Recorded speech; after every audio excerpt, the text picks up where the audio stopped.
Crude पे इसलिए focus कर रहा था क्योंकि जो वर्ल्ड बैंक की रिपोर्ट आई है ना, वो और डराने वाली है। वो कह रही है कि क्रूड की कीमतें जो है अभी की स्थिति से, उसने अनुमान दिया है $86 प्रति बैरल का, उसने अनुमान दिया है कि 26 में रह सकता है, और हालात बिगड़ गए तो ये $115 तक जा सकता है। और इससे पूरी दुनिया में जो है 35% क्रूड बिजनेस पर असर पड़ने की संभावना है। इस वजह से मुझे लगता है कि अगर हालात ठीक भी हो जाए तो मीडियम टर्म तक तो क्रूड आपको सताएगा ही सताएगा। दलजीत सर। जी हाँ लक्ष्मण जी, बिल्कुल सही बात है। मैं इनफैक्ट यही सोच रहा था कि बाकी सब लोगों ने इतना कुछ बता दिया है क्रूड के बारे में, तो अब बाकी बचा क्या है? तो बचा सिर्फ यही है आपके पास बहुत रहता है हमें माल। समझना है कि एक होता है पेपर ट्रेडिंग और एक है एक्चुअल ट्रेडिंग है, जो शिप्स हाँ। जो आ जा रहे हैं। तो अभी क्रूड में दो चीजें होंगी। एक तो ये कि बहुत सारा शिप जो है अटके हुए हैं, जो स्ट्रेट ऑफ हॉर्मोज की वजह से। तो जब वो प्रॉब्लम सॉल्व होगी, वो एकदम खुलेंगे, तो एक बार आपको शायद डिप भी दिखेगा। लेकिन सबसे बड़ी प्रॉब्लम है कि इस सब पूरे जो वॉर के इश्यू में बहुत बड़ी सप्लाई जो है वो डिस्टर्ब हो गई है। तो ये जो इसका जो इम्पैक्ट है वो लॉन्ग टर्म इम्पैक्ट रहेगा। तो जो सर अभी बोल रहे थे कि शायद $60-65 रहेगा। मेरा ये मानना है कि जो लॉन्गर टर्म अभी हमारा ट्रेजेक्टरी वो 85-90 के आसपास रहने वाली है। तो अब आगे के अगर ये 85-90 होती है, तो उससे हमारा जो मैक्रो इकोनॉमिक पिक्चर, जो ट्रेड बैलेंस, जो करंट अकाउंट बैलेंस, ये सब चीज़ों पे जो इम्पैक्ट होता है ना, वो हमें ज़्यादा इम्पैक्ट करेगा। अभी ये तो ठीक है, 125 हुआ, फिर 90 आ जाएगा, फिर किसी दिन 110 हो जाएगा। ये सब शॉर्ट टर्म गायरेशंस रहेंगे। बट इम्पोर्टेंट समझना ये है कि ओवरऑल मैक्रो इकोनॉमी के लिए नेगेटिव इम्पैक्ट ये है कि अब हम क्रूड की वो जो 60-65 वाली जो रेंज थी, उससे ऊपर निकल चुके हैं, और ये अब इस साल ऐसे ही रहने वाला है। इसका मतलब ये हुआ कि ये पूरे साल में आपको मार्केट इस तरह के 200-300 पॉइंट प्लस माइनस मूव दिखाता रहेगा, और आपको इसमें ट्रेडिंग टाइप का ही अपॉर्चुनिटी ज़्यादा रहेगा। लॉन्ग टर्म इन्वेस्टर के लिए तो ऑब्वियसली इस तरीके के जो भी मूव्स आते हैं, तो उसमें अगर आपका कोई अच्छा स्टॉक आपको 20-15% 10% सस्ता मिलता है, तो आपको लेके रखना है। बट एक मीनिंगफुल अपसाइड के लिए आई थिंक ये साल थोड़ा डिफिकल्ट है। मीनिंगफुल अपसाइड के लिए थोड़ा सा वेट करना पड़ा। एक सवाल और आपसे पूछूं दलजीत जी, फिर मैं गौरांग शाह सर के पास जाऊंगा कि अगर क्रूड, जैसा कि आपने कहा, वर्ल्ड बैंक की रिपोर्ट का भी हवाला मैंने दिया, 85-86 के आसपास रहता है कुछ एक महीने तक मान लिया जाए, तो इसका इम्पैक्ट आपको कितने क्वार्टर तक दिखेगा कंपनियों के ऊपर? क्योंकि ये सीएडी का बढ़ना, फिस्कल डेफिसिट का इशू, ये सारी चीजें तो आएंगी आएंगी, लेकिन बहुत सारे सेक्टर है, बहुत सारे सेक्टर क्या है, मैं जहां तक समझ पा रहा हूं 90% ऑफ द इंडस्ट्री जो है वो प्रत्यक्ष अप्रत्यक्ष तौर पर क्रूड से जुड़ा हुआ है, चाहे पेंट इंडस्ट्री हो, प्लास्टिक इंडस्ट्री हो, 50 तरह की इंडस्ट्री हो, जो रिन्यूएबल एनर्जी से सब्स्टिट्यूट नहीं हो सकता है। तो वो कितने क्वार्टर तक उस पर असर आपको देखने को मिल सकता है? तो पहला इम्पैक्ट हमको जून के नंबर्स में देखना शुरू होगा, और फिर सितंबर में काफी बड़ा इम्पैक्ट दिखेगा। क्योंकि देखिए, जनवरी फरवरी मार्च, ये फरवरी से शुरू हुआ, तो फेब और मार्च में तो आपके पास इन्वेंट्री पड़ी थी, आपने पुराने उससे काम चला लिया। आपके पास रॉ मटेरियल भी था, आपके पास एनर्जी की रिक्वायरमेंट भी थी, तो आपने उससे अपना काम चला लिया। तो आपको जो ये अप्रैल में जो नंबर्स आ रहे हैं, उसमें कहीं कोई प्रॉब्लम नजर नहीं आ रही है। अब इश्यू आएगा जो अप्रैल से जो नया खरीदना शुरू किया, मई में खरीदेंगे, वो सब जून में आपको दिखाई, जून के नंबर्स में आपको जो जुलाई में नंबर्स आएंगे वहां दिखेगा, और फिर ज्यादा बड़ा इम्पैक्ट सितंबर वाले नंबर्स में दिखेगा। तो मुझे ये जो लगता है, पिछली बार भी हमने मेंशन किया था कि हमें लगता है कि Q1 और Q2 से जो डाउनग्रेड का सिलसिला चालू होगा निफ्टी अर्निंग्स का और ओवरऑल BSE 500 अर्निंग्स का, वो आपको ज्यादा प्रोनाउंस दिखेगा अगले 2 बार। तो ये गौरांग शाह साहब, ये अगले कुछ क्वार्टर तक इसका दिखेगा नंबर, तो आपके हिसाब से सबसे ज्यादा असर पड़ने वाली इंडस्ट्री कहां देख रहे हैं आप अभी, या फिर अगले कुछ क्वार्टर तक? तो देखिए लक्ष्मण जी, बहुत सारे क्षेत्र हैं जो निर्भर है, जैसे आप भी अभी बता रहे थे। मेरा मानना है पहला फटकार तो oil marketing companies, aviation sector की। आज हम शुक्रवार को जिस परिस्थिति थी, एटीएफ के जिस प्रकार से दाम बढ़े, tyre manufacturing companies, paint manufacturing companies, to certain extent कुछ हद तक ऑटो सेक्टर पर भी इसका असर पड़ सकता है। जो कन्वेंशनल फॉसिल फ्यूल्स पे वाहन चलते हैं, उदाहरण के तौर पर पेट्रोल और डीजल पर, मांग दूसरे तरफ शायद इलेक्ट्रिक व्हीकल्स की ज्यादा बढ़ सकती है, और वो आंकड़े में अभी से दिखने लगा है। एफएमसीजी क्षेत्र पर भी इसका असर पड़ सकता है कुछ हद तक।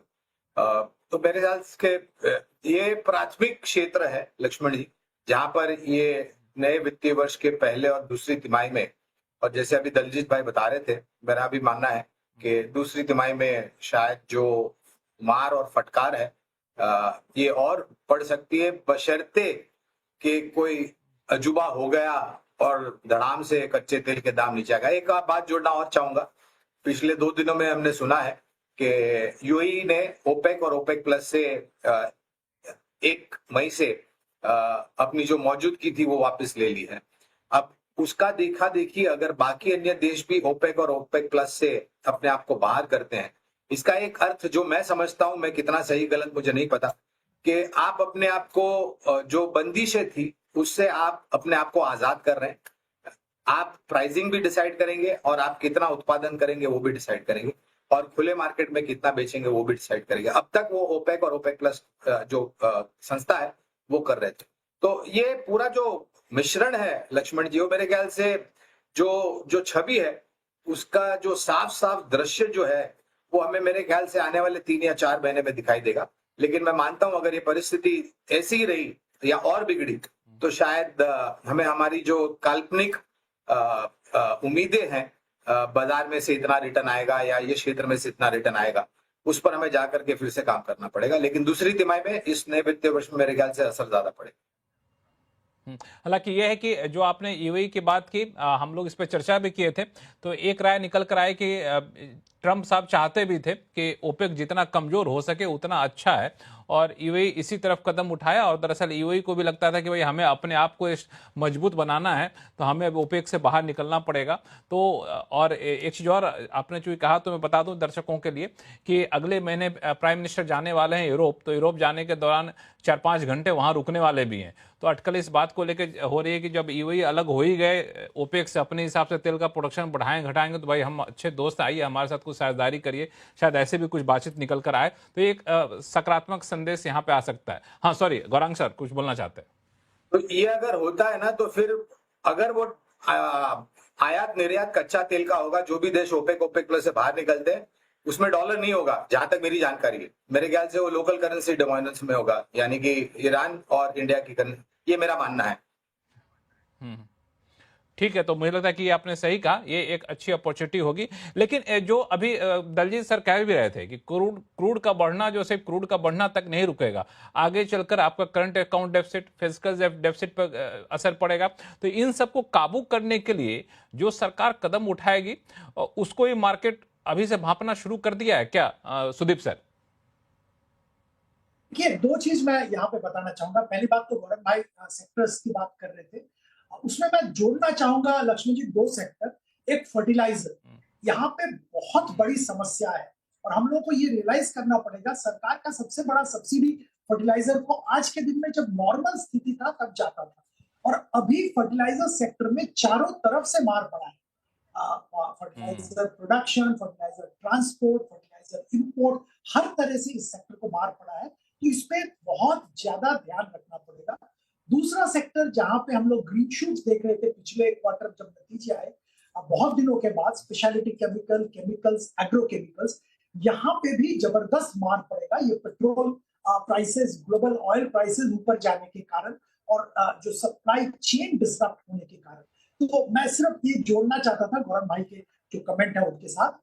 अब आपकी जो स्पेसिफिक क्वेश्चन है, सरकार की तरफ से क्या ठोस कदम लिए जा सकते हैं और क्या सरकार की तरफ से तैयारी हो सकती है, मेरे ख्याल से बहुत सारा तैयारी की जरूरत है और ये करना भी पड़ेगा, क्योंकि हम लोग एक न्यू नॉर्मल की तरफ बढ़ रहे हैं।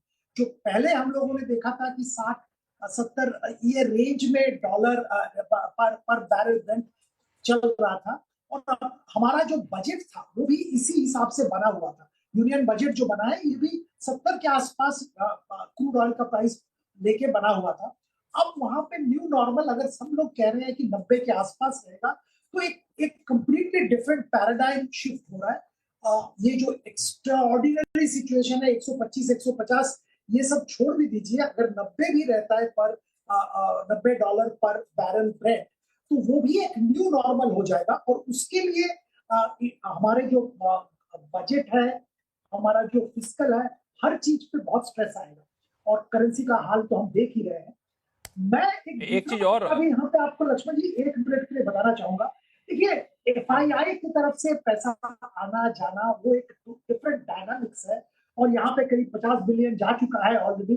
पर अगर 1 मिनट के लिए आप इसको भूल के एफडीआई पे फोकस करें, फॉरेन डायरेक्ट इन्वेस्टमेंट, जिसका मार्केट के ऊपर नीचे से कोई लिंक नहीं है, जो कि लॉन्ग टर्म निवेश देश में की बात हो रही है, वहां पे हम लोग बहुत बहुत पीछे हैं और नेट एफडीआई 0 के बराबर है पिछला 1-2 साल में।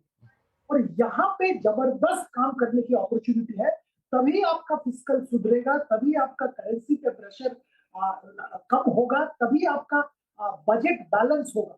जब तक आप ये नहीं कर पा रहे हो, आप इतना 85-90% आपका ऑयल इंपोर्ट होता है और ऑयल प्राइस इतना बढ़ गया है, आपके लिए संभालना मुश्किल है अगर आप एफडीआई अट्रैक्ट नहीं कर पा रहे हो। और उसके लिए एक वार फुटिंग पे कदम लेना चाहिए, क्योंकि इलेक्शन के टाइम पे ये थोड़ा शायद हार्श है, बहुत एफर्ट लगता है पॉलिटिशियंस का, सरकार का भी बहुत एफर्ट लगाते हैं सब लोग इलेक्शन जीतने के लिए। बिल्कुल सही है, करना भी चाहिए, पर एक लेवल तक ये एफडीआई के लिए भी वो स्थिति आ गया है, वैसा एफर्ट लगाना जरूरी है आज के दिन।